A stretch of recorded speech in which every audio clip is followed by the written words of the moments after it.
The witch did not spring fully formed from a bubbling cauldron. She is ancient. Her roots twist deep into the soil of human history, long before pointy hats and broomsticks.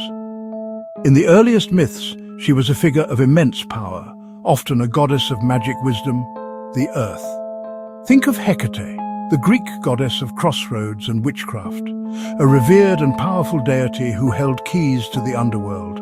Or consider Circe, the enchantress from Homer's Odyssey, who could turn men into swine with a flick of her wrist. These were not cackling hags. They were formidable divine beings. Their power over nature and fate commanded respect, and a healthy dose of fear. This respect, however, began to curdle over time. As patriarchal societies rose, the image of the powerful, independent woman became threatening. What was once seen as divine wisdom was reframed as dark, malevolent sorcery. The benevolent earth goddess slowly transformed into a sinister demoness. The Malleus Maleficarum, published in 1487, served as a literal guidebook for witch hunters. The bubbling cauldron is perhaps the most enduring symbol of the witch's craft. Its contents, strange, sinister ingredients, promise to bend reality. But that image reflects a real practice, herbalism. For centuries, women were the primary healers. They had deep botanical knowledge passed down through generations. They knew which plants could soothe a fever. They knew which plants could ease childbirth. They knew which plants could mend a wound. Their potions were medicinal tinctures. Their potions were poultices. Their potions were teas. Medicine and magic blurred in the pre-scientific world. A healing brew could seem miraculous or diabolical. Witch hunts twisted perception. A recipe for a healing salve became a flying ointment. Common herbs earned sinister folklore names: henbane, belladonna, tools, wand, athame, grimoire. A wand directs energy like a conductor's baton. A grimoire was a recipe book of remedies and folk wisdom. These items weren't evil. The real power was knowledge, dangerous for a woman to hold. The modern caricature of a witch, a green-skinned hag with a pointy hat, a long black cloak and a warty nose, is a relatively recent invention. It's a collage of stereotypes pieced together over centuries. The pointy hat, for instance, has several possible origins. One theory links it to the Judenhut, a conical hat Jews were forced to wear in parts of Europe in the 13th century. Another theory points to the tall, broad-brimmed hats of female brewers or alewives. Later, artists and storytellers popularized the image. The black cloak and broomstick are similarly rooted in a mix of practicality and propaganda. A dark cloak was common practical attire for someone moving at night to gather herbs or meet in secret. Brooms were mundane household items, symbols of domestic femininity turned sinister. Some historians suggest pagan fertility rituals involved riding brooms or pitchforks through fields. Christian observers could have misread these customs as demonic rites. And what of the warts and crooked features? They reflect old age and poverty, poor nutrition, hard labor, lack of dental and medical care. These signs of a difficult life were recast as outward signs of inner corruption. A lonely widow's companion became evidence of a pact with dark forces. The Salem witch trials of 1692 stand as a grim landmark in American history, a cautionary tale of how quickly fear can escalate into deadly paranoia.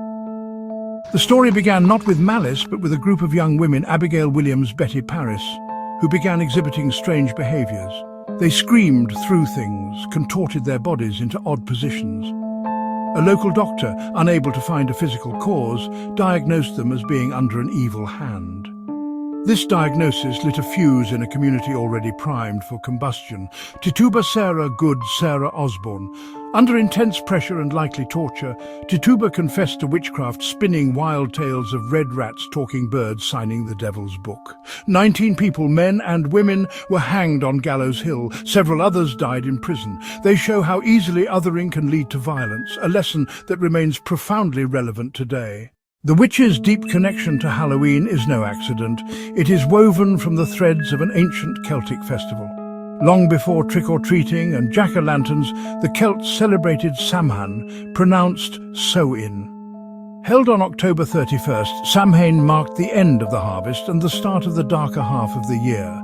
It was a liminal night when the veil between living and spirits was thinnest. Ghosts of the dead could walk the earth, fairies, sprites. That permeable barrier made Samhain perfect for divination and magic. Supernatural energy was thought to make prophecies and spells more potent. People lit massive bonfires to ward off evil. They wore costumes, often animal skins, to disguise themselves from wandering ghosts. Christianity spread across Celtic lands and co-opted the holiday. In the 8th century, Pope Gregory III moved All Saints' Day to November 1st, placing it over Samhain. The evening before, October 31st, became All Hallows' Eve, eventually shortened to Halloween. The witch became the mascot of this hybrid festival, cementing her as the cackling queen of All Hallows' Eve for generations to come. In the 20th and 21st centuries, the witch has been thoroughly resurrected, but this time as a figure of empowerment and fascination rather than fear. Literature and media have been the primary cauldrons for this transformation. Shakespeare's Weird Sisters in Macbeth set a dark, prophetic tone, but modern portrayals are far more varied. We have the misunderstood green girl Elphaba from Wicked, who challenges our notions of good and evil. We have the Sanderson sisters from Hocus Pocus, who are both menacing and comically camp. And of course there is the world of Harry Potter, which normalized magic and presented witches and wizards as complex heroes and villains in a fully realized society. This explosion in popular culture begs a question. Why the enduring obsession with witches, but not, say, with airlocks? An airlock is a functional object, a piece of engineering. A witch is a symbol. Beyond the screen and page, the 20th century saw the birth of a real-world religious movement, Wicca. Often described as a modern pagan nature-based religion, Wicca was largely developed in England by Gerald Gardner in the mid-20th century, celebrates seasonal cycles through festivals known as sabbats, and often worships both a god and a goddess. Its central tenet is the Wiccan Ridder, and it harm none. Do what you will. For these modern practitioners, the word witch has been reclaimed. And finally, to a symbol of spiritual independence and reclaimed power.